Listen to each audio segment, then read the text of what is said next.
Okay. Good evening and welcome to the April 1st, 2024 meeting of the City of Summit Zoning Board of Adjustment. I'm Joe Steiner and I'm Chair of the Zoning Board. Please rise and join us in the Pledge of Allegiance. I pledge allegiance to the flag of the United States of America and to the republic for which it stands, one nation, under God, indivisible, with liberty and justice for all.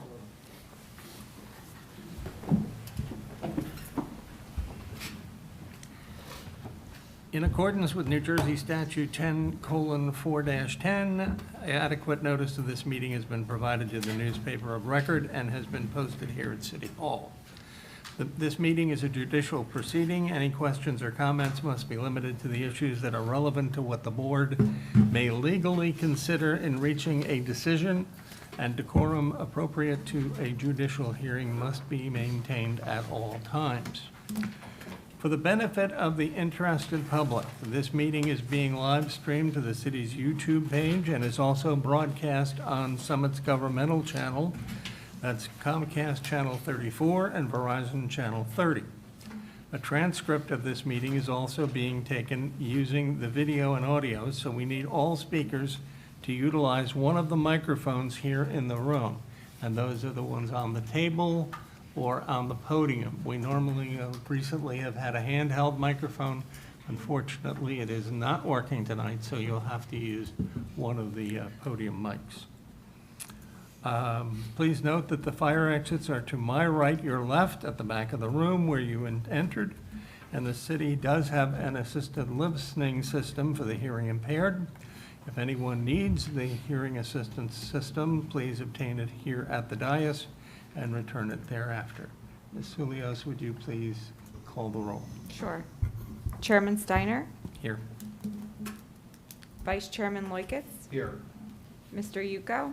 Here. Mr. Nelson? Here. Ms. Zahn? Here. Mr. Kieran? Here. Mr. Malay? Here. Ms. Toth? Here. Ms. Chifo? Here. Mr. Feskins? Here. Mr. Chanchuli? Here. You have a quorum. You may proceed. Okay. Andy Ball is the zoning board attorney. He will be advising the board members on matters of law and is the key interface with the with the applicant's attorney. Mr. Ball does not vote on the applications. Stephanie Sulios, who you just met, is a city employee and is the zoning board secretary. She works with applicants on preparing their applications, planning our agendas, and keeping our meeting minutes. Ms. Sulios also does not vote on the applications. Also present is Carl O'Brien from Collier Engineering, our board's engineering firm, who is seated at the table to our right, your left. He's one of the experts who will be providing input to the board, and he also does not vote on the application. Our board consists of 7 regular members and up to 4 alternates. All members can participate in the hearings tonight, but a maximum of 7 can vote. Most applications require a simple majority to be approved, but before we enter into executive session to vote on your application, you will be advised how many votes are required. Each case will begin with the applicant or their attorney giving an overview of the application process to date and the variances that are required. We then hear from any additional expert witnesses that the applicant may have to help explain the application and why the variances are needed. The board members may ask questions of the applicant, their attorney, and the expert witnesses. Once the board members and the board professionals have completed their questioning, the public will have an opportunity to ask questions. This is not the time to tell us what you think about the application. That opportunity comes at the end of the hearing. Before you ask your question, please clearly state your name, spell your last name, and provide your address. It is important that our court reporter, again using the microphones and public address system, is able to keep a clear and accurate public record. After all the witnesses have been heard, members of the audience have their second opportunity to speak, and at that time you may express your opinion, positive or negative, about the application. Then the public hearing is closed and we enter into executive session where the board members will discuss the case and vote. You'll be able to listen to our executive session, but you will normally not be able to participate in our discussion. Krista Anderson, the city zoning officer, has asked that we remind all applicants that they have to read carefully the resolution that documents the zoning board's decision and pay particular attention to the conditions contained in the resolution. For example, if a landscaping plan is required, you must obtain one and submit it to John Linson, who is the city's forester. If a grading plan is required, you must have one prepared by a civil engineer and submit 3 copies along with the application fee to the city's engineering division. Failure to satisfy all conditions in a resolution will result in a delay in approving your application, and as it will cause extra work for the city's zoning staff. The resolutions documenting the board's decision are usually available 1 month after we decide the case. Normally, at this point, we call the cases in the order that they show on the agenda. However, we are going to change that just a little bit tonight. Is anyone here for the 10 Waldron application? No. Can you advise what happened with that one on the Sure. telephone call? Sure. Ms. Soulios? Yes. So they asked to carry their application because they're looking to expand their first floor, which would require an additional variance. So currently, they're working with their architect, and they feel like carrying this application to July 1st should give them sufficient time. Okay, we would look for a motion to, and they've given us all the appropriate. Yep, so they know that they would have to renotice because it's going to be an additional variance. They agreed to waive the board's time to act. Okay. My only question about this, because this is a case of asking for forgiveness, not permission, how do we hold them accountable? Make sure they really come back? Well, if for some reason they didn't come back, they didn't have the application done in time, then it would get dismissed at some point in the future, and then zoning enforcement could be taken. Okay. And they would lose all their escrows, I believe. Am I correct on that? I believe so. Well, What was that, the escrows that they have supplied now, Only the used portion of it, unused portions would get returned. I thought they, okay. Okay. Is there a way for us then sort of to calendar, can we calendar that so that if July 1st comes and goes and nothing has happened It'll be on with the this July 1st application, that we'll know? It'll be on the July 1st agenda, I can Okay. guarantee you that. Okay, thank you. Is there a motion to, I have another question about that, because when you're putting in a variance application to expand, say, your first floor, and maybe you're making a compelling argument, now we're putting ourselves in a situation where we're going to be voting on the dormers and the expansion at the same time, and it's all yes or all no, is that correct? No, you can split it up. It doesn't always work in all cases where you can neatly split up the variance relief like that, but in this case where it's kind of separate projects on one property, if the board were to determine one aspect of it would get approved, but you wouldn't grant relief for the other one, that is within the board's capability. but we Is can't there- do any of that without the applicant here.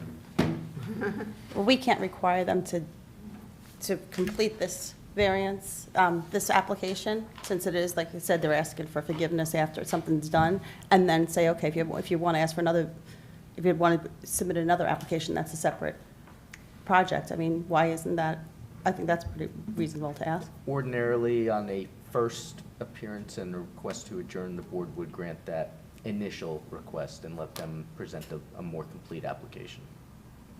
But ordinarily, you haven't actually built the thing that you're asking a variance for, so this is not an ordinary circumstance.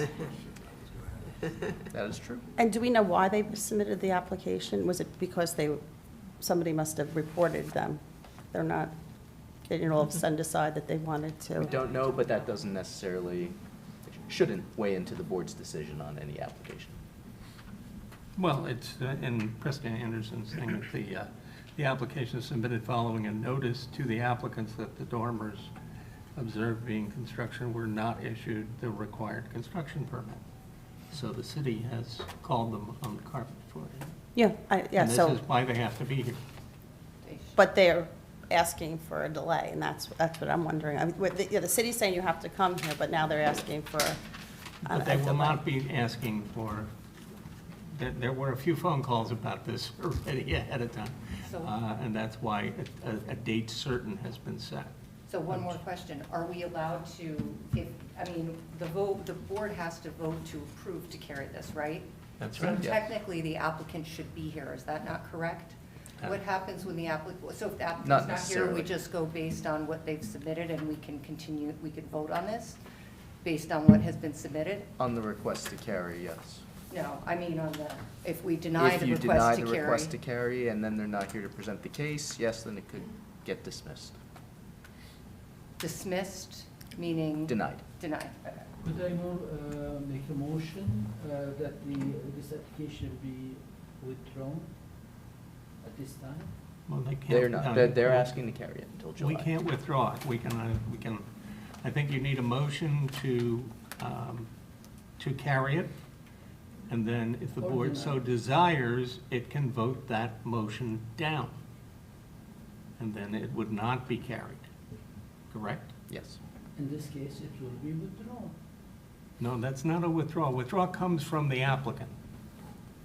The applicant is not doing that. Unless we If, say. if we no. vote no, it's a dismissal. If you vote no, the application will not be carried. Thank you. And they'll have to start all over again, and They'll have to start all over again, which I was told meant, by Krista, meant all new escrows. I don't believe that's the case, but That's maybe what she told I me. might be missing something in the code somewhere. So I move to deny. I second. Decline. Okay, we You have a, second? We have a second, I found a second over here. well, you're moving No, I- to deny the request to carry until That's July correct. 1st, okay. So if you vote yes, you're actually saying you don't want this to be carried. Correct. Correct. so And if vote. you say Wait. no, it would be carried. Well, then we would need We'd a have to do a separate second motion, motion. yes. Any further So discussion? a vote yes means No, no, to yeah. deny carrying, a vote no means to carry it. Right. Okay. I'd like to continue the discussion. Any further discussion? I mean, I would imagine as a good neighbor, you'd want to give for them the opportunity to actually understand what's happening here. I mean, I understand how, like, why we get to that point. They could have been here and they could have shown up, but I don't know. I would, if it were me, To Michael's point, are they represented by counsel or by an architect, or is this being direct? No. Is it direct applicant? It's also my understanding that they did have a conversation with Krista And Anderson. they have an architect, they don't have a lawyer, They have an architect. yes. And I have a feeling that, and I don't know, did you discuss with Krista what she told them as to whether or not this would just be pro forma to carry it and, or, you know, because I have a feeling if they knew that this was going to be this kind of an issue, they might be Right. here. Yeah, it was just kind of, they had requested to carry the application. The architect talked about what they wanted to do, or what the applicant had talked about what they wanted to do. It was never raised by Krista or myself even to come here in person, because it's not mandatory for them to typically come in person. Before people Is, vote, I would, is there a, okay. There- I'm a little frustrated. Okay, let's, before people vote, I would caution on taking a very hard stance tact, given that the way the board has operated, at least from the year and change that I've been here, is that on the first motion to request to carry, it is generally approved. Yeah, I would go more It than sets general. a precedent that I That's- caution voters, or the board. I've never I seen mean, it go the other way. in 15 years, we've never denied a first motion to carry. And, you know, there's maybe more reason tonight to do that, but I'm strongly in favor of letting them carry. I mean, if not, they just have to start over. They'll be here again anyway. They're gonna show up in it's front not, of us it's no not as matter if you're what. not going to hear this case. You are going to hear this case one way or the other. Can you approve the request to carry, but let's say that they can't add an extra variance on? I mean, that has to be exactly the same Yeah, way the you could- application is no. now? You can always apply for variances. You can't In limit what someone applies for many later. times, and you've been here. Yeah, but they want when- to carry this application. Excuse me, many times when we have had testimony on an application, as we're going through, we add variances because it turns out that we realize that they need them. So the variances can be added any time during the process. And that's what the process is for. One thing I would like to ask, and I think this may help people, is generally speaking, when we have these violations issued by whether it's Krista's office or somebody else, construction generally stops. You've heard it in testimonies before where somebody started building a backyard patio and it's been sitting there for 6 months, 12 months, even longer. So if the concern is that they're going to continue to proceed and then ask for more forgiveness, I would like to believe that our construction department and our zoning department of the city will be there protecting us. I don't think that's the issue because the project is complete. This is already constructed. So that's, I guess, I feel like we should have been voting on this today and they should have been putting in a separate variance application for whatever new thing that they're putting in. That's how I view this project. Any further discussion on the How motion? could we interpret their presence or failure to appear? How- We shouldn't. We should. No, we shouldn't. That does not consist any fact that failure to appear before the board is significant. We have the request submitted by them, and we should hear a motion on it, one way or the other. When was that submitted? March Because we are 20, not aware of it. As a board member, I'm not aware that they wanted to do it today. I did send out the email today. Up to date. Yes, I Yeah, did, okay. yeah. But the email That from was the my applicant is question. Thursday. Yes, it was Thursday. We weren't, but I was waiting to see if we were going to have a definite date to carry to, so that's why I didn't send it out immediately on Thursday. And then Friday, the city offices were closed. Mhm. So that's why I waited until today, because I wanted to make sure I had a date before I sent everything out. And we have a date.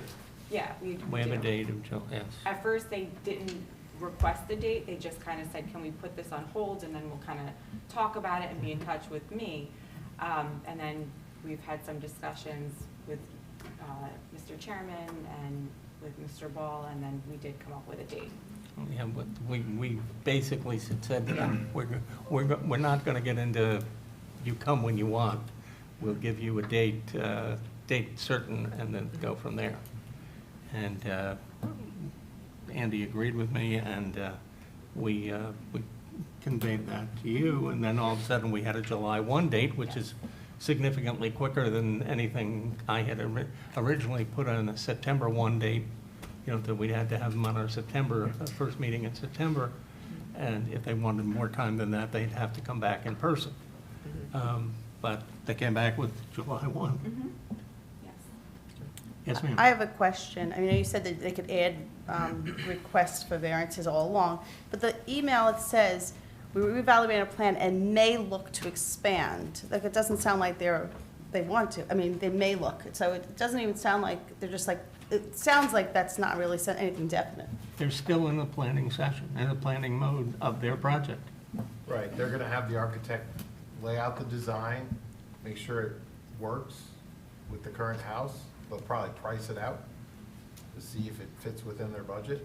So I think that's probably why they hedge their bets with that language. And again, there's nothing unusual or wrong with an applicant asking to carry a case. There's nothing, that's not unusual. I went back and looked at the detail here. We're arguing about 54 square feet of variance. 0.62%, assuming their calculations are correct. It's not a huge number. If anything, if they were presenting here tonight, I would be hard pressed to take offense other than we got caught in my back. It sets a precedent about asking for forgiveness is the way I see it. But We- Andy, we're we've talking had about that- substance of the case now. Isn't it getting dangerous now? Yeah. Okay? Yes, we should get back to the matter at hand, which is a motion to carry or a motion to deny the request. The motion is to not carry, okay, at this point. Is there any other questions, points of order, whatever?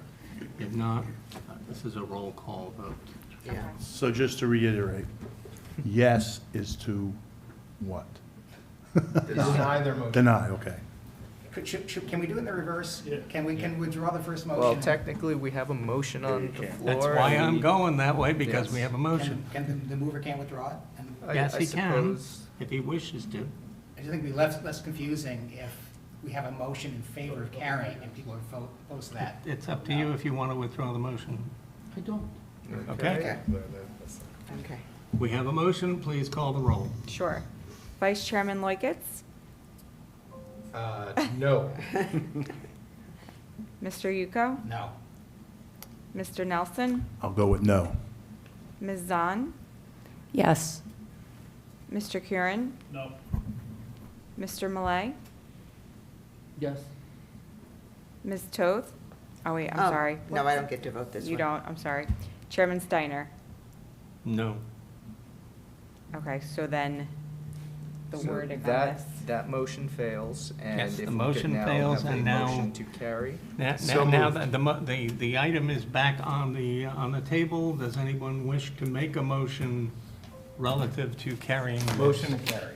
Seconded. Do we need Any another? further discussion? Now, yes says it's carried. Vice Chairman Loiketz, Yes. Mr. Yuko, Yes. Mr. Nelson, Yes. Ms. Zahn, No. Mr. Curran, Yes. Mr. Malay, No. Chairman Steiner. Yes. Okay, the motion carries. Okay. You'll communicate that, what happened to them and their architect and... Gotcha. Okay. Now, we move back to the agenda the way we normally do it. We're looking now at 23 Morris Avenue. Whoever's, can you just quickly at the podium tell us how many, it doesn't look like you have any witnesses, and how long do you think you can conclude your case in 30 minutes or less? Yes. Okay. Let me do the same with 61 Tulip Street. She's going to come up. I'm assuming you're...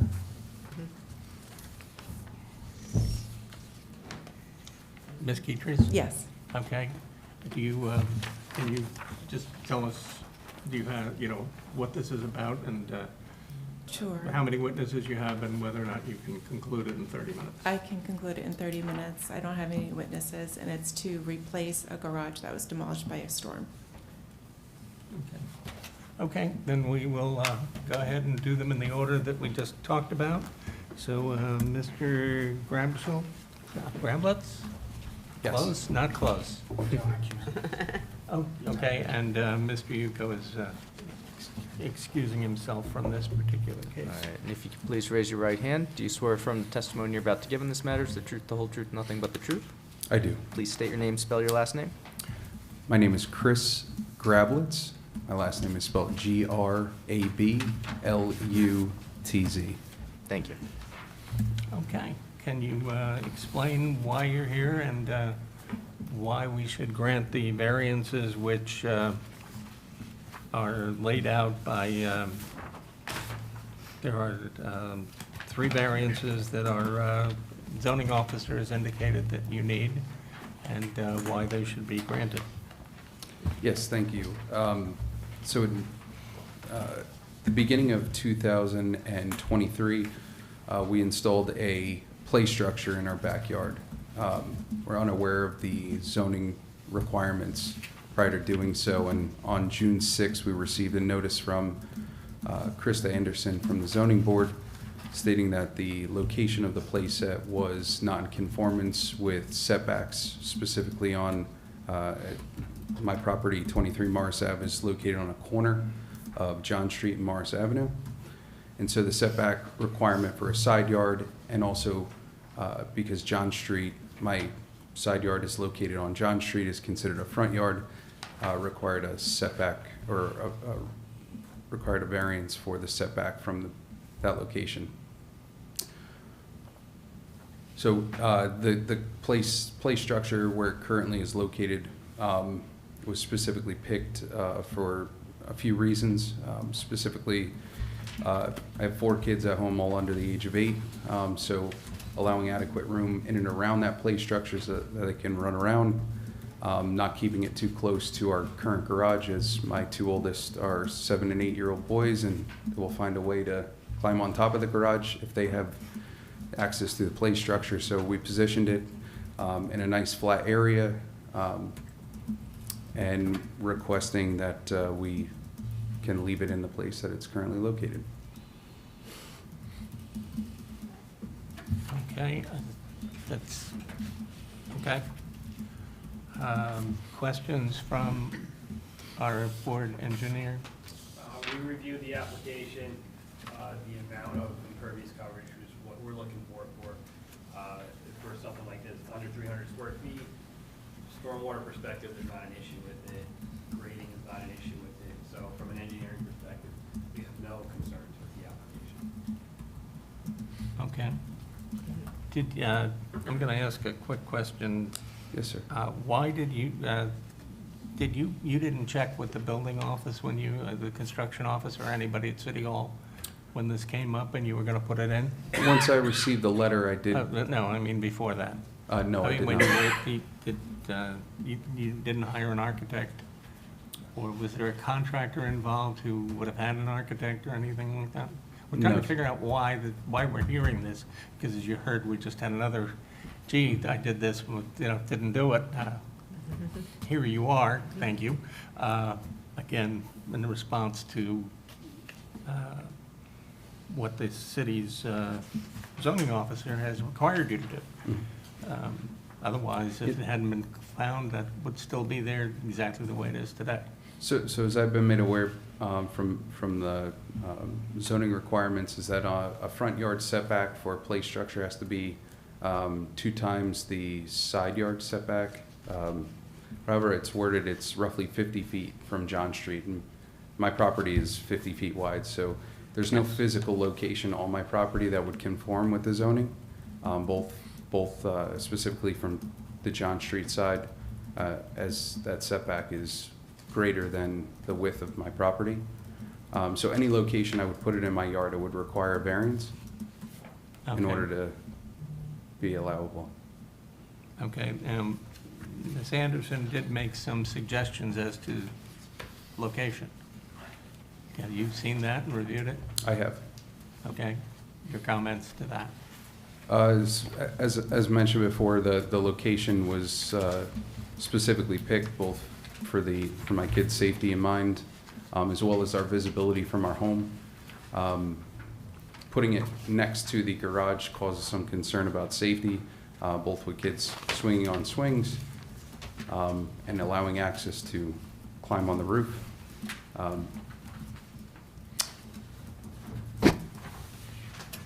Okay. Any other questions from board members? What is the approximate distance from the closest edge of the playset to your garage, if you had to guess? Roughly 20 feet. My garage, as you can see from the site plan, is not square to the property. Yep.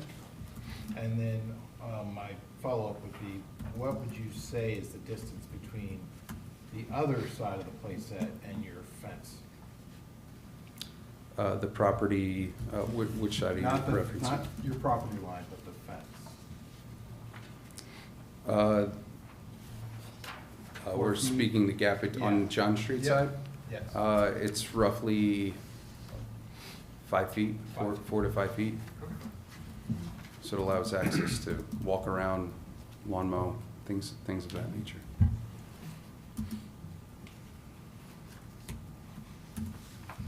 I have one question. Yes. If it does require a variance, even if you move the swing set, so that's just, the front yard variance would be required to have a swing set. If it were to be left in place, would you consider painting it to match the house and the garage color so that it would sort of blend in with the environment a little bit more? I'd consider painting my house. The swing set happens to be a nicer paint job than my home is. We do have, we do have plans to update the outside of our home to actually conform with the white and black finishes that are on the playset. Just quite a few projects since we moved in about 3 years ago. We've battled a lot of water in our surface water and groundwater, so some things that have taken precedence over facade. Did you install your fence? I did. Was there a reason why you chose that height? To conform with the zoning requirements. And did your fence installer give you that guidance? I installed it myself. Okay. No, that came from, my original submittal for the fence was to be 6 foot all the way around to create a little bit more privacy from John Street, but as soon as I left the line that is parallel with the street and my home, it had to drop to 4 feet, and so it steps down along that side. Anyone else? I just have a couple questions. Yes, sir. If required, would you be amenable to putting up some screening? Say, like pine, trees or something around that? If required. And then my other question would be, and you probably don't know the answer to this, but I'm going to throw it out there anyway. Sure. How far are the houses on your street set back? Are they 50 feet on average? No, they're not 50 feet because the width of my home is, or the width of my property is 50 feet. And so if you look at the survey, you can see that the home on John Street that's behind my home is, if I had to take a guess, maybe 20 feet or so along with the rest of the homes there. Thank you. Have you had a chance to read Mr. Linson's comments I did. on landscaping Yes. and your comments? Just my thought on kind of isolating this away is a little bit maybe different than what you may hear of. When we put the play set up in our backyard, it's not just for my kids, it's also for the neighborhood kids. So we have about 13 kids just on John Street. And when my kids are outside playing, they quickly run over and come over and see. So while I do appreciate privacy, it's brought quite a bit of life back to our small street there in John Street. Any other questions from board members? Yes, sir. Oh, I'm trying to figure out ways to articulate this. Because you've got a lot going on in a very small space in your backyard. And I am not a landscape architect by any means, but, I can certainly see some screening with your next door neighbor on John Street as being appropriate. The street side itself, I wouldn't fuss about that much because you're on a street. But I can appreciate that a neighbor might want a little extra quiet. And I don't know what options you have with that driveway, which seems to cover a fair amount of your backyard. If there is some of the gravel that can go away and be grassed over, and then some place where you're willing to move the playset. I mean, it's not a question, it's just I've been doing this long enough that there's gotta be some give and take here. Yep. I found it interesting that the Uniform Construction Code has no jurisdiction over playsets. Well, there's no cement under this. This is just sitting on grass. Yeah, I know, I'm Yeah. just, I don't know if that holds, that ties our hands in some ways or not. But I asked the question, I told you guys early on, I'd need help on some of this stuff, and I don't know the answer to that. I'm sorry, I'm laughing because I live on a street that has, my kids are out back, the kids play. And that's something I want to foster in my kids, in my community. I think it's a very good thing to build strong community ties. I can't see how moving this makes a material difference And to move something like this, I have moved the swing set, it's an absolute pain, and you're picking up 5 feet. This seems like a no-brainer to me. Thank you.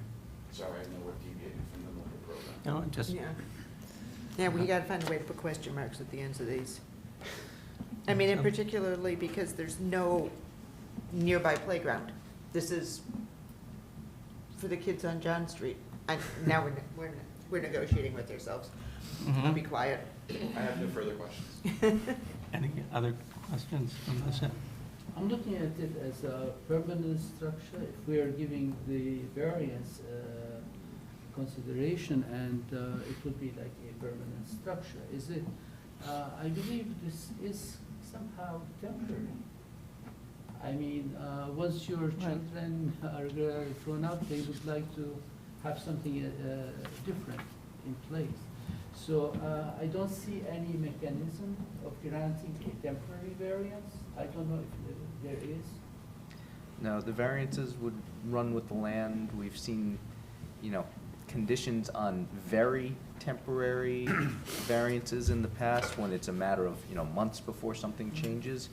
But an indefinite period of time, you generally don't want to have a condition hanging out there as a temporary issue.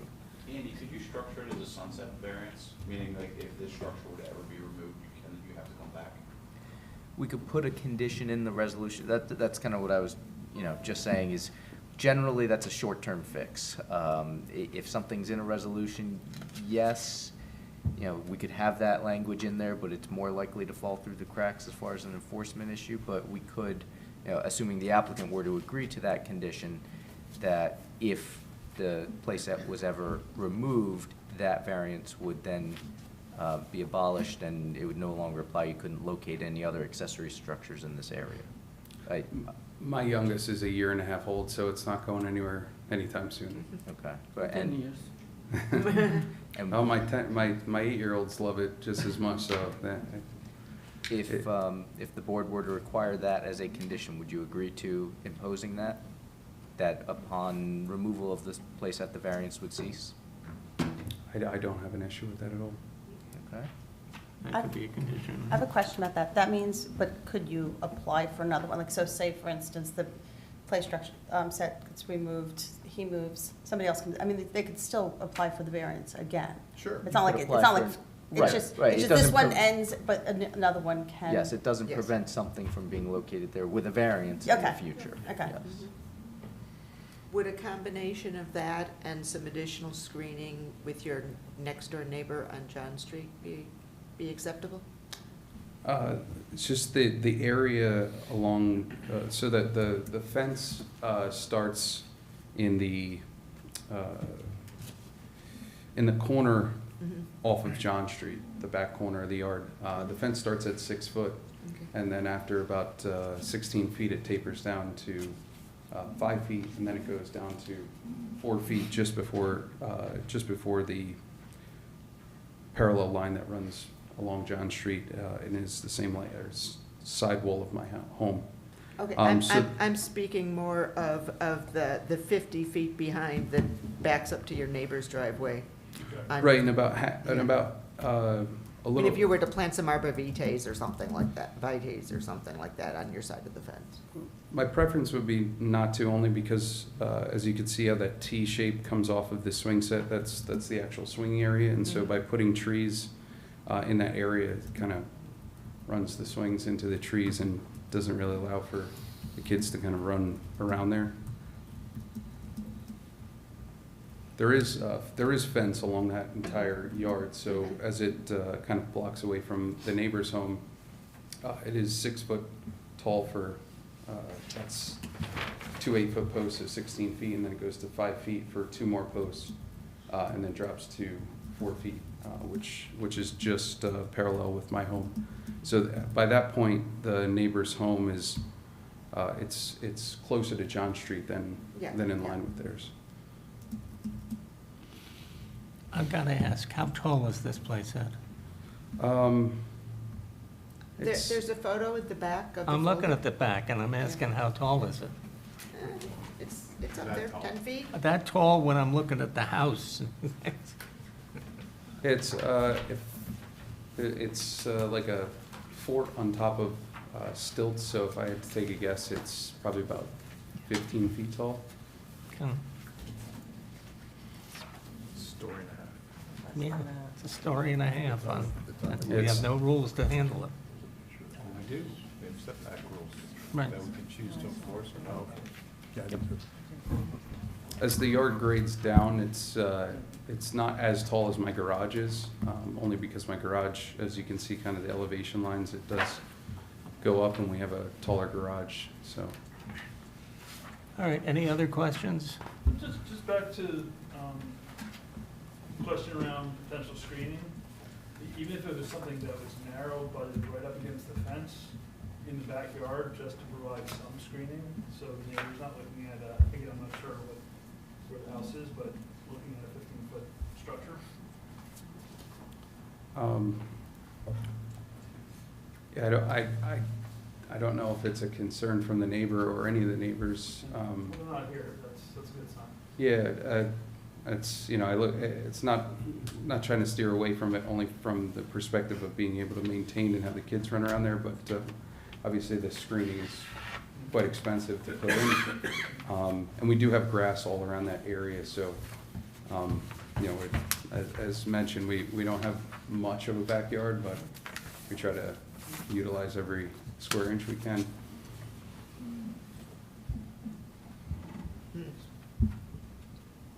Okay. Is there anyone in the audience that, now that we have one person in the audience, is there anyone in the audience that would like to ask a question of the applicant? No, and seeing, at this point, we can ask if anyone has an opinion on, and there isn't anyone in the audience at this point other than another applicant. So at this point, I would assume that we go to conditions. If we were to approve this, Yep. doesn't mean we will, it says if we were. And then the number of votes required, and then we will move into executive session. Okay, so I had to do two conditions noted. One is, wait, no, do we have an engineering memorandum, Carl? No, there was just a Okay. sign off. There is a memorandum from, not you, but from the construction. Yeah, but, so, we usually have one for compliance with the board engineer's memorandum, but that won't apply. So I only have one condition then, that all variances associated with the playset shall terminate upon removal of the playset. Understood. Okay, we will then move into executive session. Who wants to kick it off? This applicant clearly has a very real hardship based on how their site is situated. But what concerns me is that the board offered several different avenues for compromise, and you didn't seem too interested in any of them.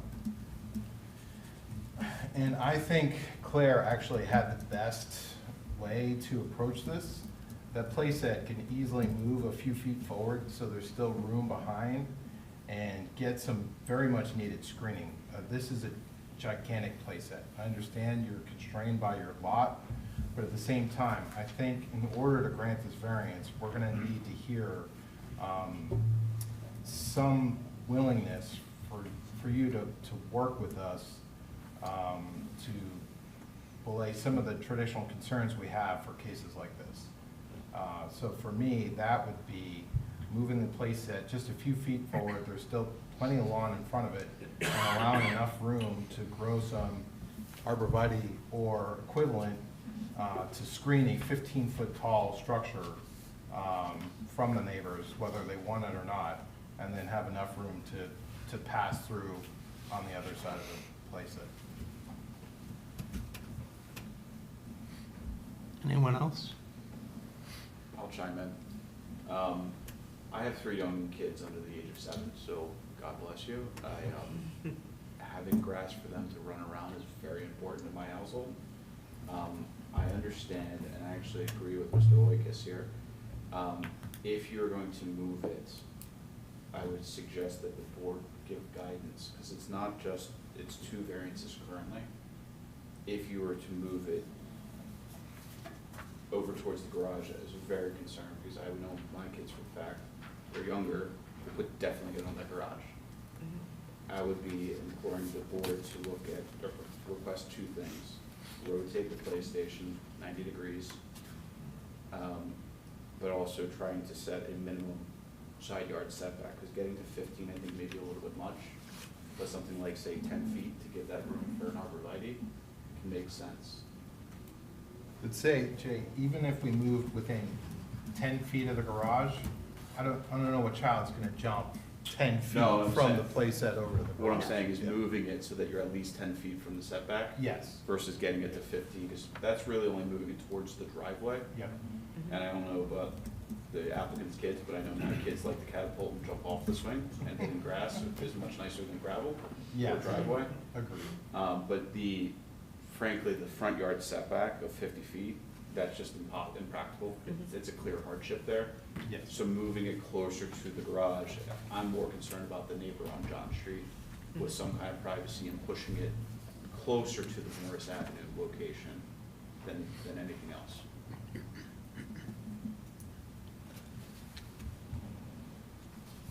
I think the one thing that I noted when I went to the property was that there are no trees, right? There are none. And I do think that even just, partly for screening, but partly for the aesthetics, I don't know if there used to be trees here and they were removed for the gravel driveway or for the play set. We obviously don't have that information, but I do think that just to soften the whole thing and make it look, it would be better to have some greenery in there, whether that's arborvitae or something else. But I do feel like it could use a little bit. Do I have an option Not right to, now. I may give you a chance a little later. Can I, Let's- can I add please. to, yes, I agree with Ms. Zahn. I think one of the things, it looks like, I think that's the hard thing, is it looks very stark, it's very, there's not much green at all. It looks like there's nothing at all, no trees that you can see in the picture. And even driving by, it looks like, I think there's room in front of the fence also. Even if it was just softened up with some shrubs along the way, it would make it feel like more of a park-like atmosphere instead of being like an extra building there. And that's my issue, not as much as the location, because yes, I understand that there is not many other places to build it, but even if you just softened up the whole thing and put, a tree, I don't necessarily think that I think the fence seems like it's a nice looking fence, and it seems like it's high enough, tall enough against the neighbor's driveway. And Andy, could we say that making these suggestions for shrubs or for trees on the side yard, that's positive criteria? Is that correct, for public benefit? Yeah, absolutely. Adding screening, both positive and would reduce the negative impacts on the neighboring property as well.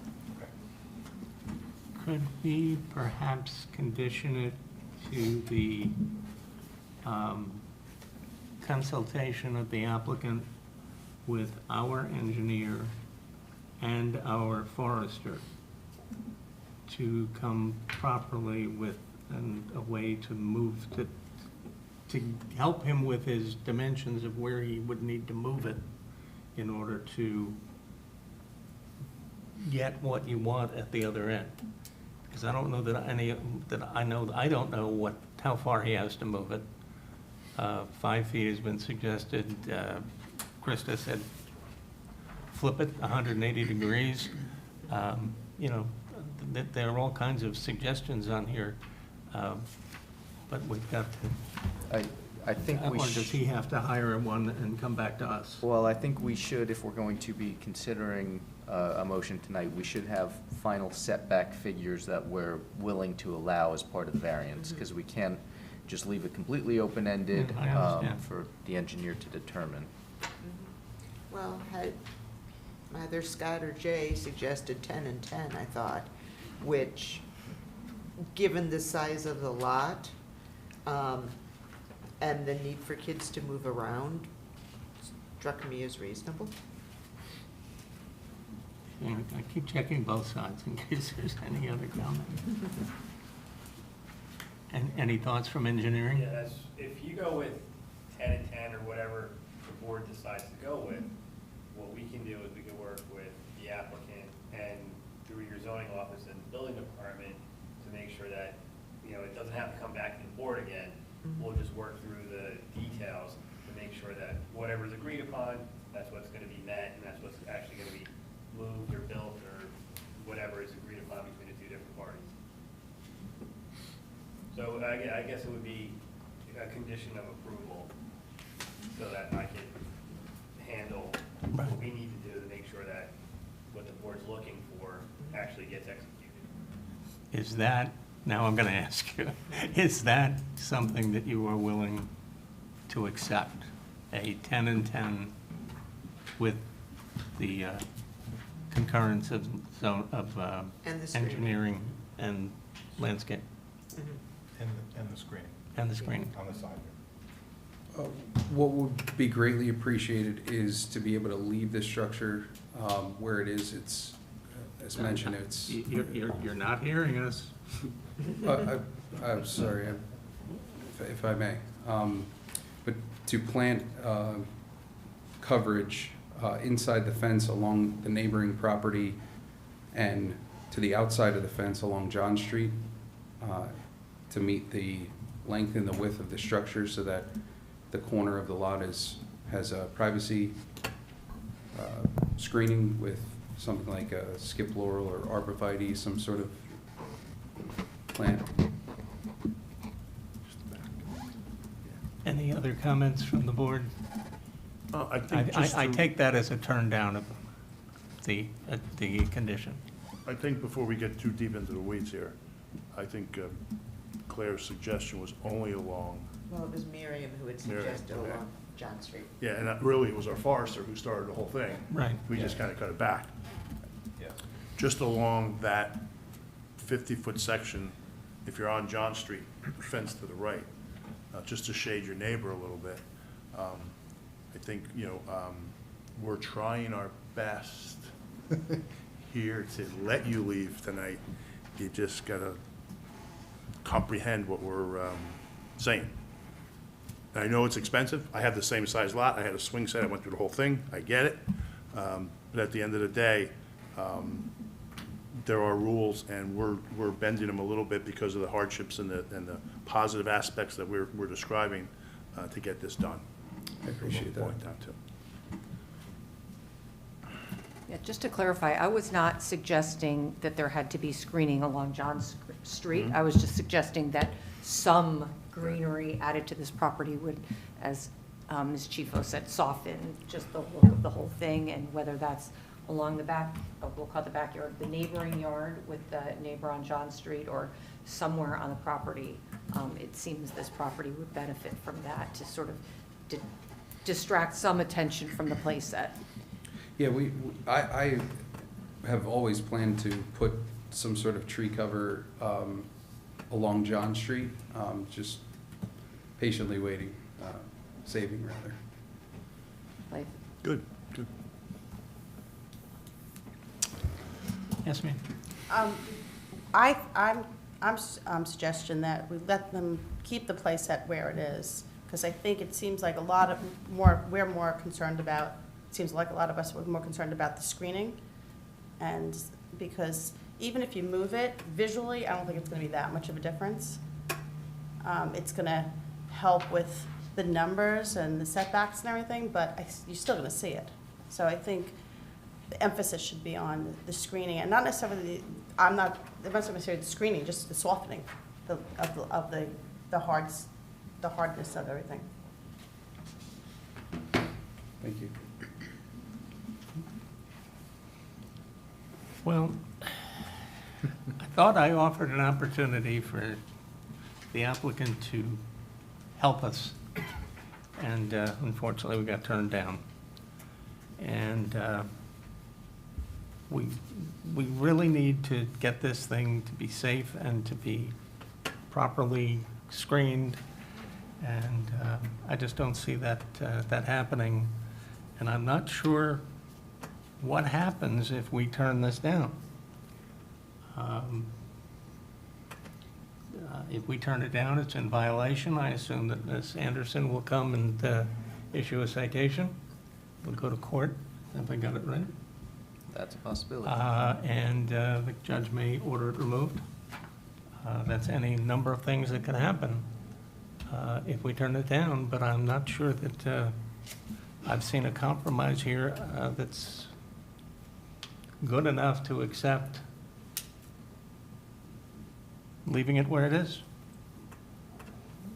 Mr. Chairman, would Yes, it sir. be appropriate for the applicant to ask for an adjournment, to have a moment to talk with the landscaper or engineer? We could bring it back at another date if he would so like to ask for that consideration.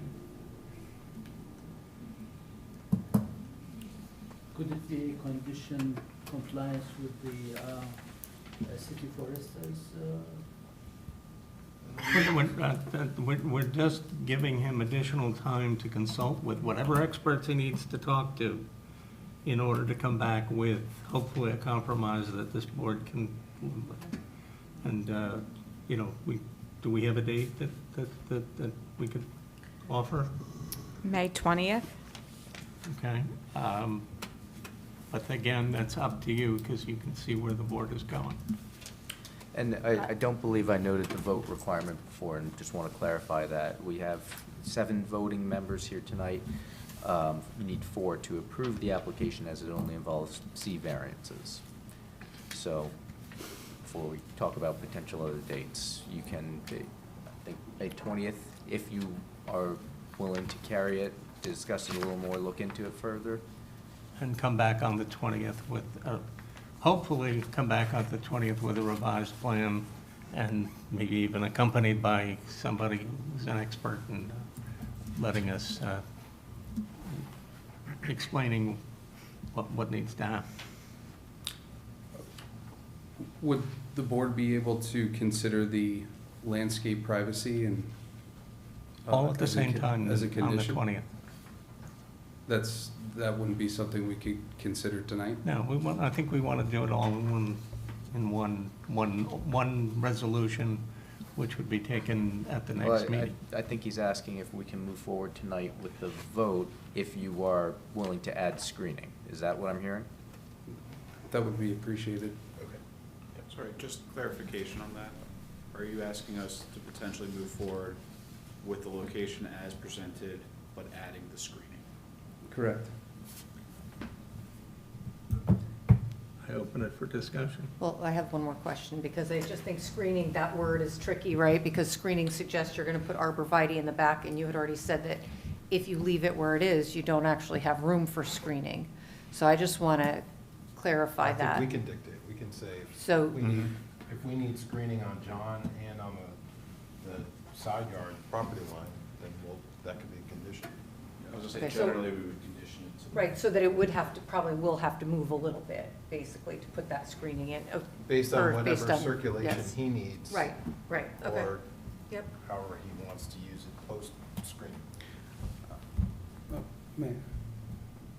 Just given the location of where kind of the other kids play in the yard with soccer and the visibility of where the place it is from our windows in our home to be able to watch the kids, it's in a very good location for us. So I would be more than happy to meet whatever requirements on the landscape screening to be able to keep it in the location. It's a big help for me. I think the board's willing to consider not moving the playset as long as you can conform with the screening conditions that we put on your application tonight. So if you can live with arborvitae up against, great, unless someone feels differently. I would defer to Mr. Linson to see if there is something that can be thin and screen appropriately. I'm not an arborist, but I trust him, so I would defer to that. Would skip laurel just only be in kind of a softer leaf and I notable? think if think you have that You would- discussion with Mr. Linson. Yeah, the condition would be submitting appropriate species, number, location. Hmm. He signs off on it, you're good to go. Thank you. And are we requiring any particular height, or are we completely deferring that, you know, I think he spelled out, did he say 8 feet? Yeah, Mhm. That's his standard. yeah. I think you need to go with 8 feet. and are we asking just for screening between the neighboring property, or are we asking for that L shape The around? L shape is. L shape in the corner, Mr. so Benson is- you understand Yes. that, you're willing to agree to that condition, that you will screen in accordance with his comment in the report, but it's for his review and approval, Yes, sir. okay? And the board is okay with, well, majority at least is okay with imposing that as a condition? With imposing that as a condition, Yes, yes. yes. Okay, so at this point, I would entertain a motion to approve the application with all of the conditions, which maybe we should read again just to be safe. Certainly. So I have that, first, all the variances associated with this playset shall terminate upon removal of the playset. And second, the applicant shall conform with the screening requirements as set forth in the city forester's memorandum, and shall confer with the city forester regarding the screening of that property. And again, it's 4 votes. 4 votes to approve, yes. Okay. And I just want to confirm that it sounds like we're not requiring a condition that the playset be relocated. No, if you can limit it. Correct. Okay. Yeah. Okay. So, Is there a motion? Second. I'm sorry, who seconded it? I did. Vice Chairman Liketts, Yes. Mr. Nelson, Yes. Ms. Zahn, Yes. Mr. Kieran, Yes. Mr. Malay, Yeah. Ms. Toth, yes. Chairman Steiner. Yes. The motion carried. Okay, Good luck. congratulations. Thank you very much. I know it was a little difficult, but we got there. I got 4 kids that'll be happy and a wife that'll be happy when I get home. Thank you very much. What I would, again, strongly recommend is that when you see don't do anything tomorrow, Understood. except perhaps talk to Mr. Linson. But when the resolution comes next week, next month here, and you'll probably be sent one in advance, to make sure that it says what we all think it should say, and then make sure you follow what it says. Understood. Because that's, otherwise, Ms. Anderson will be at your doorstep again, which we don't really want to do. Thank you. Just so, do I work with the forester in between now and next month's meeting? You can, but it's not required. Ultimately, the variance is going to, or the condition is that you submit, what you're proposing to the city forester, confer with the city forester, but it doesn't have to happen before the resolution. That will just be a condition that's imposed in the resolution itself. And that goes through the zoning office, same office I've been working with, I believe. Yeah. Okay. Yeah. They'll Mr. put you in touch Linson's with in them. on Thursdays, so you could contact the office on Thursdays. Thank you very much. Thank you. Okay, does anybody need a break, or do we keep going? Keep going. Come on back, come on up. We have a, Yeah. Do I need to stay, or? No. no, good night. You've been through enough.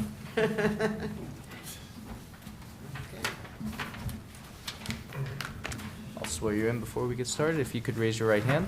Do you swear from the testimony you're about to give in this matter is the truth, the whole truth, nothing but the truth? Please state your name, spell your last name. Janine Petrus, K-I-E-T-R-Y-S. Thank you. Okay. By now you know what we need to do, which is to go over just why you're here and what the variances required are, which may not be what you thought they were, but when you got Ms. Anderson's report, you'll see that there are 3 of them that she has brought up. There also was an issue relative to, and the board should know that there was an issue relative to, what do they call it, the flood map And originally they thought it was in, now it's not in, so we can proceed with the application without any thought in that particular area. It's not required for the project, and the application Yeah. can No, continue. the weird thing is that the city doesn't seem to know who owns the creek. I'm not gonna worry about it. I know. We've been told we I can know. go ahead. I like creeks. Well, I know, but there's another one, there's another application that keeps getting put off, the one on West End, where there's a chunk of land by the railroad tracks that the city doesn't know who owns.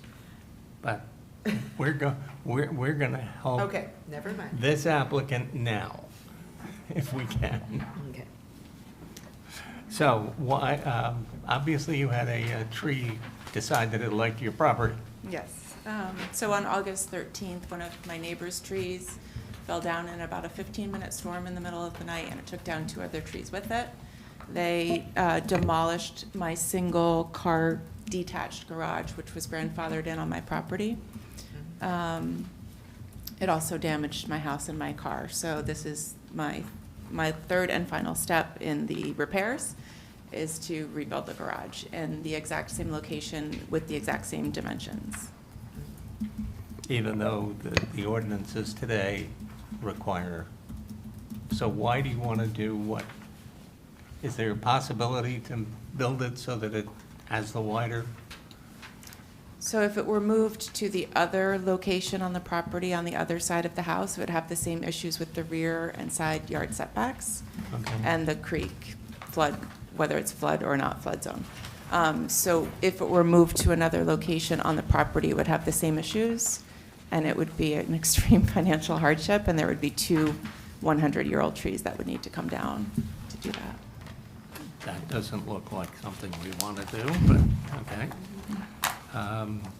I did see the one comment about the charging station, and it apparently is attached to the side of your house. It is, so that was unaffected. So that will not be moved. No. Okay. So you're not adding it to the garage No. or anything like that? Okay.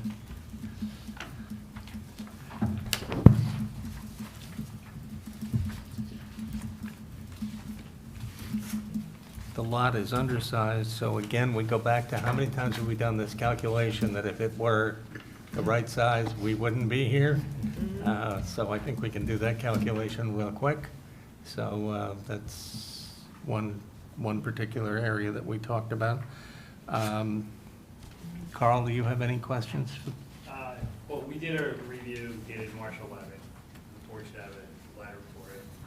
The big thing, and I know Chairman, you touched on it at the beginning, was the fact about if we pulled out of the flood hazard area, there was a LOMA, we checked on it, worked with the city engineer on it. So as far as anything dealing with stormwater, it's a non-issue because it's outside of the flood hazard area. The applicant's looking to put it back in place to where it was, and not looking to take out any trees. Well, the trees were already taken down. So that's what we have there. As for the application itself, you stated it, it's a smaller lot, minimal locations to relocate it, but if there's something that you would think about putting it elsewhere, you know, I would discuss that. Other than that, we have no objection to putting it back to where it goes as far as the board's concerned with anything. Okay, questions from the board? I have a couple, Mr. Chairman, based on comments from Krista Anderson in her report. You presented a survey dated December of 2005. Correct. And Ms. Anderson wants you to, so just asked you to confirm that, there were no changes to the property since the day that survey provided. She says, the City of Summit construction permit database indicates the permit was issued for removal and repaving of the driveway in 2013. It is unknown if the existing driveway is the same as it was on that 2005 survey. So the driveway is exactly the same.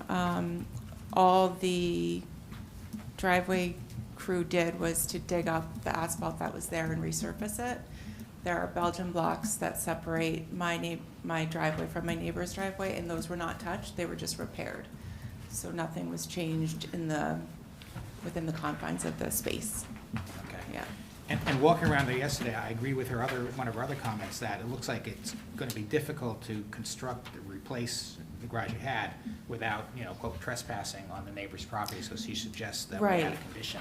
So I got a letter from my neighbor, the direct neighbor that I share the property line with, and they both signed off on no problems with construction happening.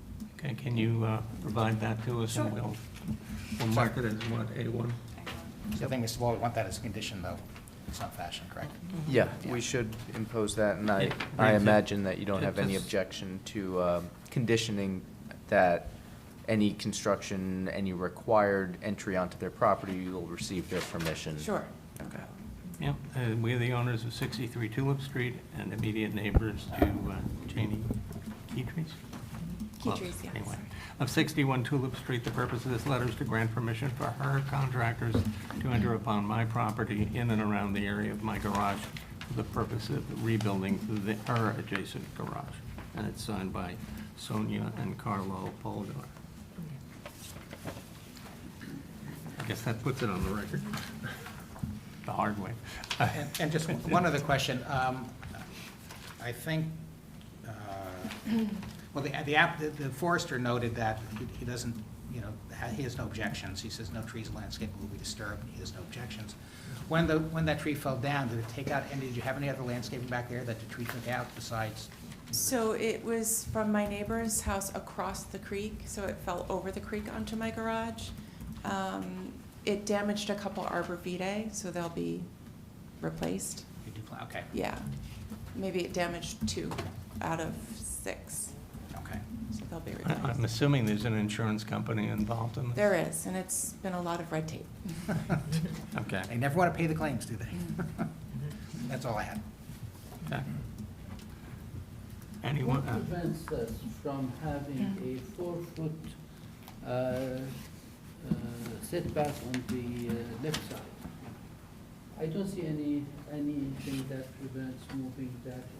It's a 1 foot to move that frame. You're building it from scratch, right? Or you're using the same existing structure? I was told that the concrete pad that was there will need to be excavated to be able to pour new footings. So that needs to come up, but if the garage were moved over to the right, it would not be in line with the driveway, and there wouldn't be enough clearance between the house and the garage. I don't see that as a problem here, because you do have enough room on the complete driveway. And 1 foot will not affect the driving in and out. It would So I have to, don't know. the garage would I have to can be understand- angled. I can understand the Yeah. excavation that it takes.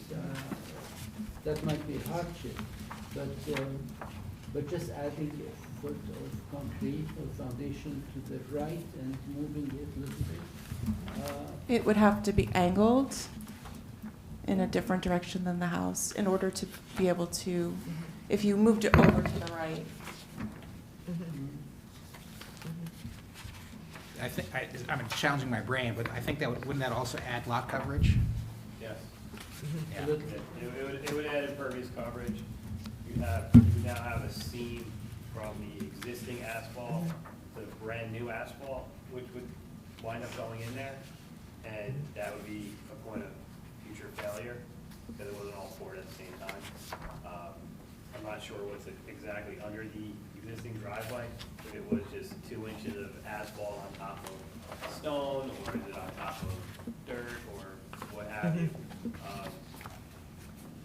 The minute you start adding new with existing, you have a point of failure somewhere in the future. If you're looking to build on top of the existing foundation, probably best bet, construction-wise. But I understand the concern about shifting over for side yard setbacks and everything else like that, but then you have to weigh that against, well, does it make sense with shifting it over with new asphalt and increasing impervious coverage? So, it's ultimately a decision for the board on which way you want to go. You have a couple different variables there to think about. Well, and let's see, is it not the case that your neighbors at 63 Tulip also have the garage too close to the property line. So you almost have to, each of you has to trespass to maintain the exterior of your garages, so you have to cooperate. Correct. Is there another backyard structure in your yard that is not showing up on Yes, this there- survey? So I think we need to talk about that, because Yeah. there's something that's also potentially preventing the garage from being moved, right? I mean, there's like So a, there are brick seating areas, brick patios, small brick patios, and there's like, I guess you'd call it a pergola over that, but I don't think that is the issue with the garage being moved necessarily. It's more clearance from the house to, and the angle, having to angle the garage. And then before I visited the property, I was wondering if the garage could be moved forward a little to decrease some of the driveway. Yeah. And to get, I mean, and then you were describing what's going to happen with the garage because you've got an existing footprint or whatever that looks like, oh, you just put another garage up where it is. Yeah. So is all that coming out, or are they going to be able to reuse? The concrete? Well, not the concrete, but the fact that it's located where it is. I don't know the engineering think Yeah, terms. the footprint. The Footprint yeah. is, the footprint would be exactly the same. Yeah. You're going with the same size. Yeah. Same location. 12 by 18. And because nobody knows who owns the creek, you can't reasonably get the permission of that property owner to go behind the garage. I was getting there.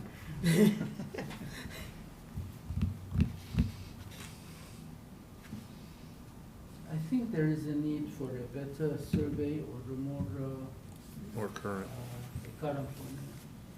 because it doesn't show Because I everything can in the back. understand here, there is 1 foot 37, I don't know what that is. And then the 2.98, which is mentioned in the zoning board, zoning officers, number 1, for left side yard proposed of 298 feet, while the 2.98 is shown here as if it belongs to the neighbor. And we have here 1.37. So if we approve what we are looking at, is not really, are we approving this one here? So what it appears to me, just by looking at the survey, the neighbor's property, the front corner is 2.98 offset to the property line. The rear corner is 3.07. The applicant's front corner to the property line is 1.37, and the rear corner is 1.11. So that's really what you're looking at. Based on this drawing? Yes. Yes. Yeah, that's what we're Yeah, that's what I'm looking at, and I see here 1.37, which is way off from what the zoning officer wrote here, proposed. I read here for left side setback, proposed 2.98 feet, where 4 feet is required. While I see here, it's 1.37, while 4 feet is still required. So there is a discrepancy that I can't really understand.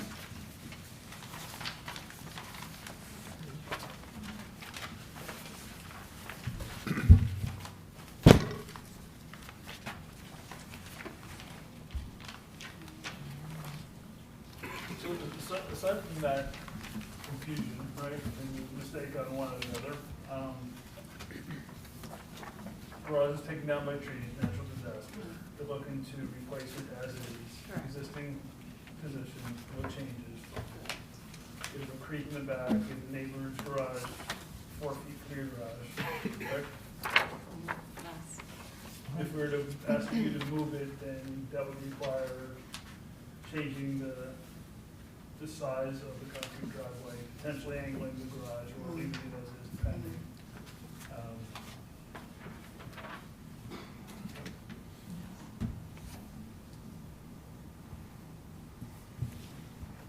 What was the garage originally built? The house was built, I think, in 1920 something, and I believe it dates back to then. Yeah, that's all I know. Does it matter that the pergola is not on the survey? I mean, doesn't matter. I mean, I don't know if that's something that requires permitting and a variance or any of that, so I just figured I The asked. impervious surface should, if it's over 350 square feet, or 300 square feet, whatever it was. The issue is if it would be getting close to the impervious coverage limit, then that would need to be accounted for. I don't know if we're anywhere close to that figure, or if there was a setback issue with Setbacks those. too is Yep. what. I think just to follow up on that, the only thing that this survey does is it tells us that there's nothing back there. So the question about moving the garage was based on this. Maybe part of the assumption was there was nothing in the backyard. But that being said, I mean, the garage is the garage. It was there until August of 2023, and through no fault of our own, it got destroyed. Subsized lot, using the same footprint. I'll leave it at that. Yeah, I have no problem replacing the garage, what was there. I do have some concern, though, about the confusion between the zoning officer's report and the survey. Should we, I know sometimes Krista Anderson suggests requiring a new survey as a condition. Should we, I don't think she did now, should we suggest that, though? Should we add that as a condition? So, and I guess, I don't know, maybe the question should be for Carl right now. Is the answer readily apparent based on this survey? Are the figures that we have in Krista's memo of the side yard setback and rear yard setback off? Were those looking at the neighboring property and they should? I don't have Chris's report, but I'm looking at I got it zoomed in to Yeah. where it is, where the dimensions on the survey, and it's what I said previously. And then going for the back corner for the existing garage. So the back corner closest to the property line is 2.2, and the back corner the furthest away from the. 2.18. 2.18.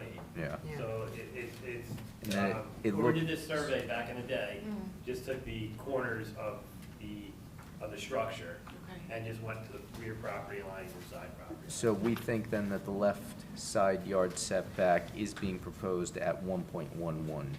feet. In the back corner is 1.11, and in the front corner, 1.37.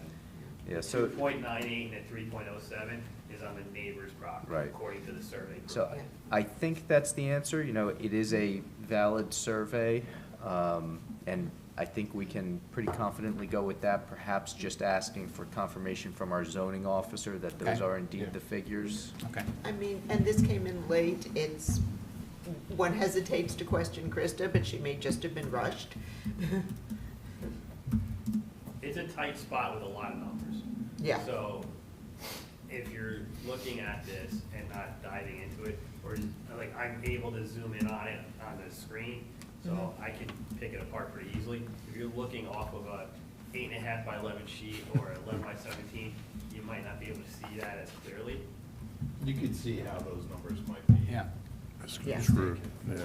I mean, I have that Setbacks. corner just completely taken up my entire screen right now. That's exactly why I think a new survey will help for future purposes.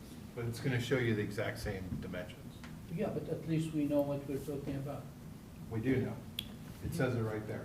How about we just have And I think Krista it- acknowledge that she made a mistake potentially, and then if she She just disputes needs to it, then confirm we it. can potentially Yeah. go down that path. And we're then causing additional expense and stuff for an applicant that we don't really need to do. Because we have the real numbers, is what you're all telling me. Yeah, as long as we get Chris to agree to that, it's 1.11, Yeah. not 2.98. Okay. This agrees, that's fine. And we could discuss it with Krista as well, if she's got any questions with it, based on what I'm seeing right now. Yeah, all right, no audience, no questions. Any opinions, blank audience? No. Anything you'd like to say as a wrap-up? No, I don't think so. I appreciate Okay. your time. We will go to executive session. The conditions are, We have 3 conditions. One is compliance with the conditions noted in the board engineer's memorandum.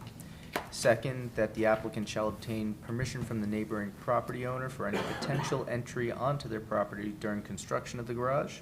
We And- got that. What's that? We got We that. have a letter, but we're still going to require that as a condition. Okay.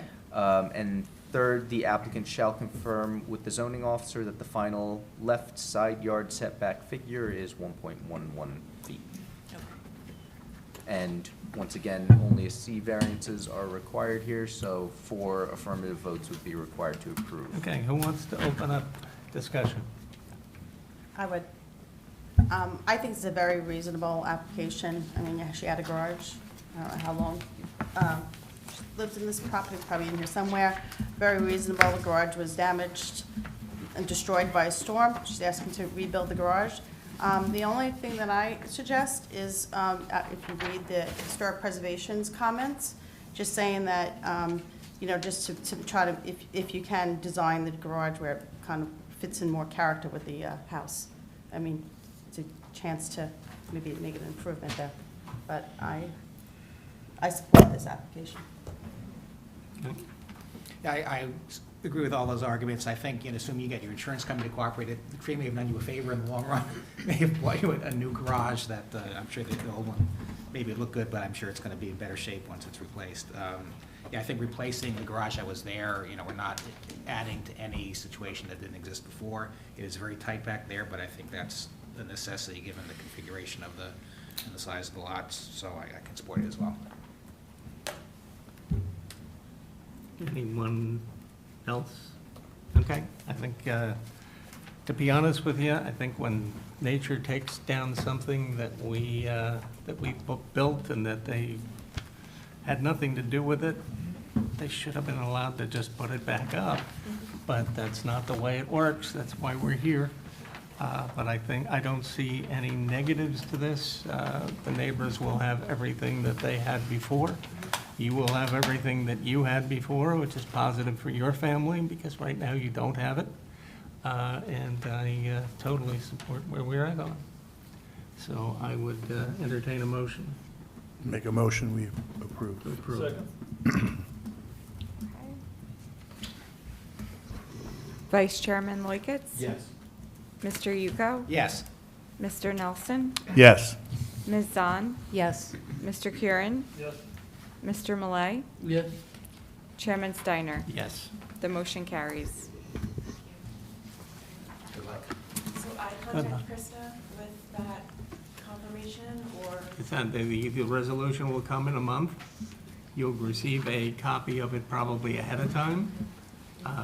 You know, but don't do anything until, with your insurance company or anybody else, until you have the resolution approved, because we're now going to approve resolutions that we did a month ago. We'll raise that with Krista Okay. and just let her know that that's an issue, but just if you could check in with her to be sure she has all the information she needs and she can confirm that Okay. figure, but we'll give her the heads up. And I can proceed with an architect, yes, After the resolution's after the in place. resolution? Yep. Okay.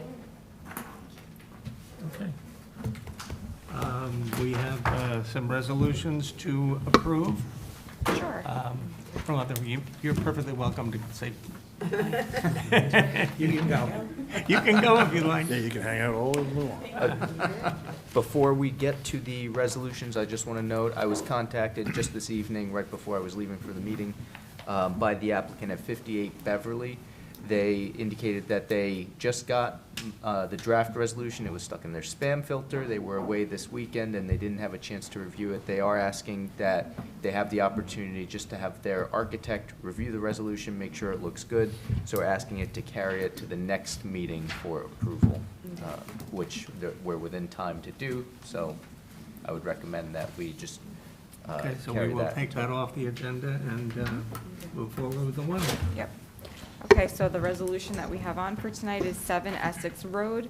That's ZB-23-2227, Block 2501, Lot 9. That's Stephen and Jesse Aldridge. Our eligible voting members for this resolution are Chairman Steiner, Vice Chairman Loiketz, Mr. Yuko, Mr. Nelson, Mr. Curran, and Ms. Toth. Can I have a motion? Move to approve the resolution? Mm-hmm. Okay. And a second? Second. Okay. Whoever you want. Vice Chairman Loiketz? Yes. Mr. Yuko? Yes. Mr. Nelson? Yes. Mr. Kieran? Yes? Ms. Toth? Yes. Chairman Steiner? Yes. The motion carries. Next, we have are the minutes. They're from March 18th. We could do a voice vote for the minutes, but we will have to exclude the members who were excused that evening, which were Ms. Zahn, Mr. Nelson, Mr. Curran, and Mr. Feskins. Is there- Move to accept the minutes. Okay, second? Second. Okay. All those in favor? Aye. Any opposed? Okay, the motion carries. Okay, we have our annual report ready to finalize. I know you see at the end of the page, the final page, that my name is attached to it. It should be Scott's. He did all the work on it. So I'm going to turn the discussion over to Scott to open up any input from all of you and hopefully get a motion to move it forward and finish it 6 months ahead of last year. Thank you, Mr. Chairman. So this board has seen various iterations of the report. You will notice that there's some items that have been added, some have been removed. I've been given very good guidance on what constitutes an annual report. I guess I needed a little bit of reminding on that, so I'm appreciative of the guidelines. I would like to share them with this board just as a reminder.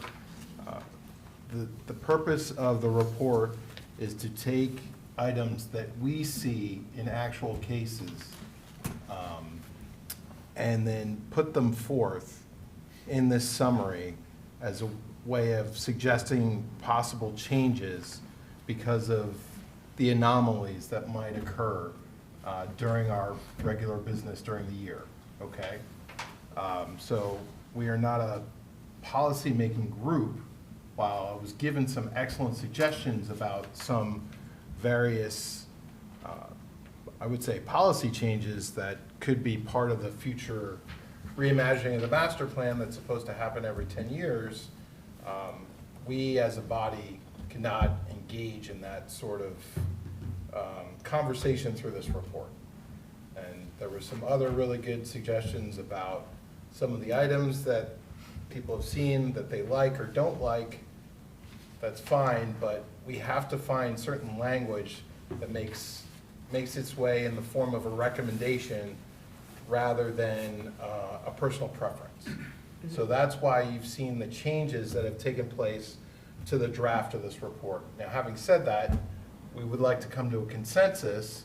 So based on the previous drafts and the changes I've made, I think a healthy discussion based on what we have here tonight is worth our time. But please keep in mind that we do have some parameters. I know that one of the suggestions made was to talk about the intermingling of variance approval and building permit approval based on what we saw tonight or didn't see with Waldron in terms of people going and doing something and then asking for forgiveness rather than permission, right? But I understand from the esteemed Mr. Ball that that's not something that's within our parameters, our scope to be able to accomplish. So that's why that language will be stricken from this final version of the report. Better known as number 14. There you go. May I ask a question about that? So specifically about number 14, I have one other question, but so the report, does it only have to be recommendations or can it include findings, things that we have observed? Instead of making a recommendation, can it be noted as a finding that this is something that we see happening? We saw it happening with the one tonight, I believe we also saw it a few weeks ago or a month or two ago with another property. So I think that I can understand that it can't be incorporated as a recommendation, that the municipal use law basically says anybody can put in a variance, but just as a general finding and putting in a note to say this is something that we see, an observation. I don't know, I feel like, when I asked the question, I think about that, is this something that can be interpreted, right? I think that's what I asked. And we could incorporate that, yes, as a finding. I think there's just, at least from what's recommended here, it's not a feasible solution because the municipal land use law compels us to hear variance cases, and the applicant can bring those at any time. So, whether it's, us recommending it or the city looking at it, the city cannot impose a limitation on applications based on, a time frame comparable to permits. It might be something that the city then transfers over to enforcement to make sure they're on top of those issues, but, as far as applications go and our ability to hear them, our hands are tied on what we can say there. Right, but we could say, we've seen this happening, and maybe there is something creative we can do with the DRO that planning can think of that we can't. Or, and I think Perhaps. Mr. Ball had said, well, the zoning board can start voting against those, and if that is sort of the precedent that happens, then those will be brought less frequently, right? The ask for forgiveness will not be something that's happening as often. I just feel like on some way, it should be, because this is is going to be a public document, right? So it's a Yes. recognition of something that the zoning board has seen. The fact that it's out of our hands, right, that we can't control it, doesn't mean we maybe shouldn't reference it. I don't know, just to say this is something as a board we're looking at, right, when we're considering this. So everybody knows when they come in here that we're considering that. I don't know. That's, Good idea. Can we do recommendations and findings? Yep, yeah, we can. Well, I mean, we can say, I think what Andy is saying is, we can ask the planning board to fix it, we just can't tell them how to fix it. Well, I'm not even sure that they're the ones that fix it. I think Well- the certificate of zoning occupancy fixes it. Yeah, If some- somebody went and looked at the house. My neighbor actually couldn't occupy their house until the certificate. When you until they went sold to the it, planning somebody board. came and looked at it. Right. Yeah. Well, no, they were going through to get their certificate of occupancy, and it was a double front yard setback issue. And the patio infringed on that second front yard by 3 feet on a corner, and they held up occupancy for 7 months. but that's only because they moved out of the house. If you're in the No, house, it was- right, like the house, the one today that was moved, they still, you're not withholding the zoning certificate of occupancy because they didn't move out. Can we make a recommendation they impose fines? I don't know the answer. Who imposed, the zoning officer enforces The it, or applicable code jurisdiction. enforcement? City of Summit. I don't mean to digress on that. I think giving the findings is appropriate. I did have another question on this, is with the housing regulations that just got changed by the governor, whether or not number 9 needs to be addressed, or just very clearly saying that it's a finding, just like number 14. Well, I mean, I can speak to that, that may predate you, Jay, and some of the newer members. There have been 2 different developments, one on Park and one on Ashwood, where the developer bought up 3 adjoining lots and put a duplex on each of them. Yep. And there's no set-aside obligation, because the affordable housing set-aside comes into play once there are 5 units on a single lot. And although there were 6 units, they were on 3 different lots, but any of us driving by would have said that's one development. And so that's what that is trying to get at. No, I get what you're Yeah. saying, and as a Yeah. developer, I look at these things, and if the code is written this way, I'm gonna play the game. Of course. But what I'm saying is, with the new regulations coming out from the Yeah. governor's office, Mhm. there's a question on whether or not we can do anything, whether this gets taken out of our hands entirely. Okay. And I don't know that answer. I'm not a specialist in affordable housing law. It might be something that the Affordable Housing Council for the city can take a look at and determine if You're on it's in that committee, conflict. right? He's, Yes. So. Scott's to on the take- special so- committee, so he can To take take, that I was to gonna say, the to take committee. a clear point and saying, this is our finding, we have exact specific answers, or scenarios of this, we should address it in conjunction with the new governor's. Okay, rules. well, we can tweak that language. The one that jumped out at me is that 4, 6, and 7 kind of all belong together into what's an impervious surface. Swimming pools, driveways, and impervious in general. That's a good point. Well, they can be pulled together, or Yeah. I can find a way to consolidate. I have a question about number 2, just as a new member to the board. So in the last year, were there applications for stacked garage, stacked parking It was Yes. at the end of 2022.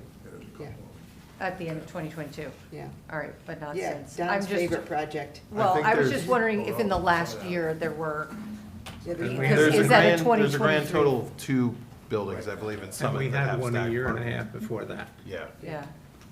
on Summit Avenue. yes. So I was just wondering, because that's a 2023, so that was Well, a looking lot back of- at 2022. Many Got of it. these have been in multiple years. The Portco share Since has the- been around forever. Yeah, so some of these are Yeah. carryovers, Yeah. but they're talking about redoing the master plan a year early. So if there's items that we feel, even though they're carried from previous years, and want the planning board to take them into consideration, even if they didn't get Yeah. heavy Yep. consideration by us in 2023, it's still probably worth keeping on the list.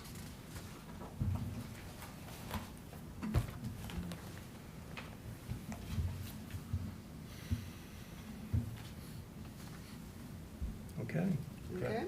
so we're gonna rewrite 4, 5, 6, 7. Yes. Sorry to do that to you. No, Scott. that's, Claire, it's a great observation. I'm certainly happy to, yeah. And we're, And then we're making we're gonna take 14 in- into a finding? And yes, recognition of something that we've seen Okay, multiple times as of tonight. And then Jay had a good suggestion about trying to find a way to add additional language to number 9 that recognizes the change, the state level change Right. in affordable Right. housing as it affects that recommendation. So I'll get all that done. okay. We'll get this out a lot quicker for everyone to review, and then we can have a final round of comments, and then hopefully a vote in 2 weeks. Yep, on April 15th. Now, April 15th will be a long meeting, because I'll be out of town. we begin with training.